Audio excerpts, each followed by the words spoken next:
Assalamualaikum warahmatullahi wabarakatuh. Mahasiswa program Diploma 3 Analisis Kimia Universitas Islam Indonesia. Kali ini saya akan menyampaikan teknis pengujian vitamin C dan kalsium pada suplemen. Langkah pertama yang dilakukan yaitu dengan melakukan standarisasi larutan tiosulfat. Dalam proses standarisasi larutan tiosulfat, di dalam Erlenmeyer itu diisi dengan larutan KiO3.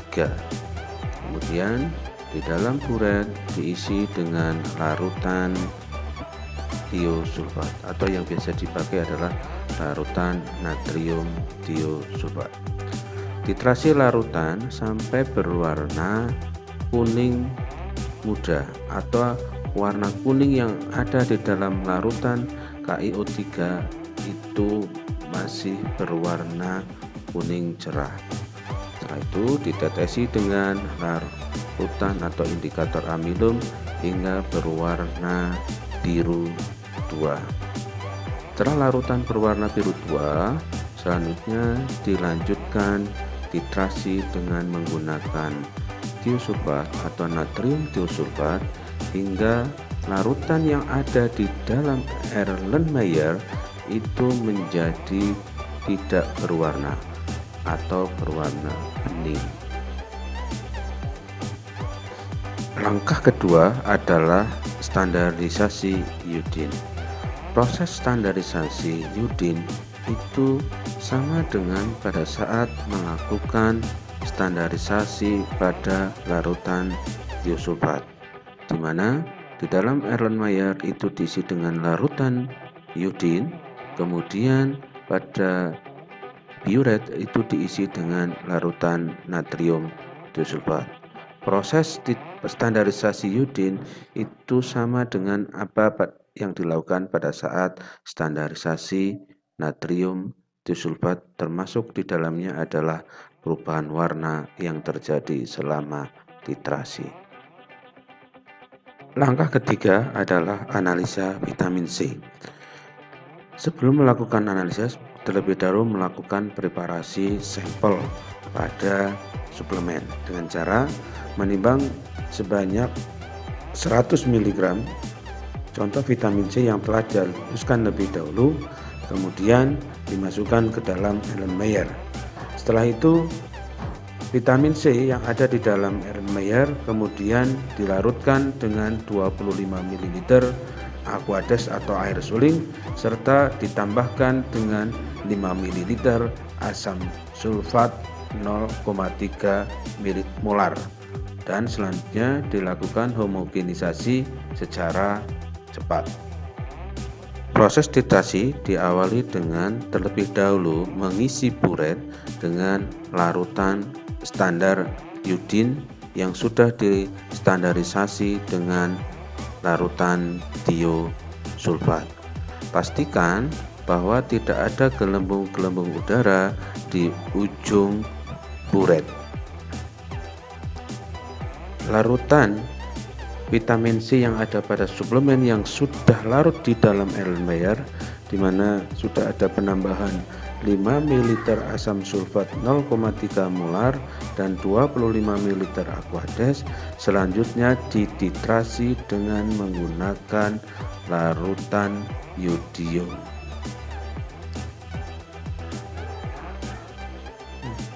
Titrasi dilakukan secara perlahan-lahan hingga warna larutan nanti berubah menjadi warna biru tua.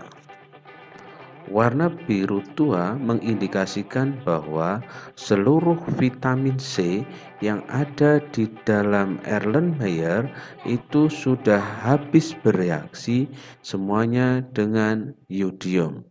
Sehingga dengan kelebihan sedikit saja iodium maka akan membentuk warna biru tua, yaitu hasil reaksi antara iodium dengan indikator amilum.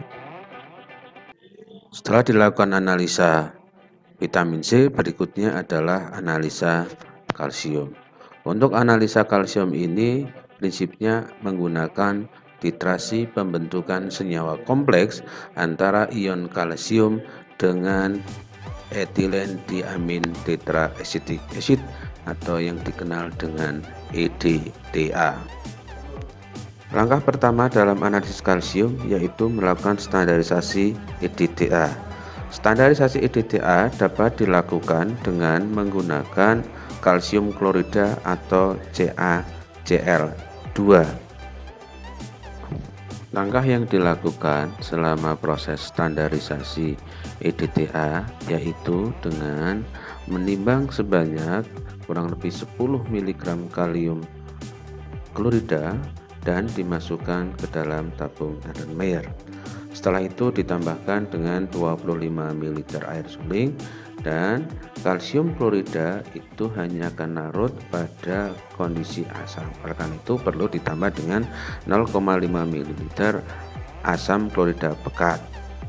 Nah, penambahan ini dilakukan secara perlahan melalui dinding gelas piala.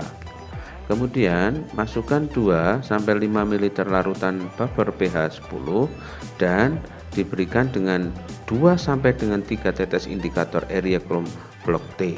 Nah, setelah itu pasti akan terjadi perubahan warna. Warna yang terbentuk setelah penambahan indikator IPT yaitu menjadi warna ungu. Usai penambahan indikator, kemudian dilakukan titrasi, di mana larutan yang berwarna ungu yang ada di dalam Erlenmeyer kemudian dititrasi dengan menggunakan EDTA yang ada di dalam buret. Pada saat proses titrasi akan terjadi perubahan warna secara perlahan-lahan, yaitu dari warna ungu akan berubah menjadi warna biru tua. Warna biru ini menunjukkan bahwa seluruh kalsium itu sudah bereaksi dengan EDTA. Analisa kalsium dilakukan dengan menimbang sebanyak kurang lebih 100 mg contoh suplemen yang sudah dihaluskan dan dimasukkan ke dalam Erlenmeyer 250 ml. Setelah itu dilarutkan dengan menggunakan air suling yang hangat dan ditambahkan dengan 2-5 ml larutan buffer pH 10 dan diberikan dengan 3 tetes indikator area chrome block T. Setelah itu dilakukan proses titrasi dengan menggunakan larutan standar EDTA yang telah distandarisasi. Perubahan warna selama proses titrasi kalsium pada suplemen hasilnya akan sama sebagaimana pada saat proses standarisasi EDTA dengan menggunakan kalsium, yaitu titik akhir titrasinya berwarna biru tua. Demikian penjelasan analisis vitamin C dan kalsium pada suplemen. Semoga bermanfaat.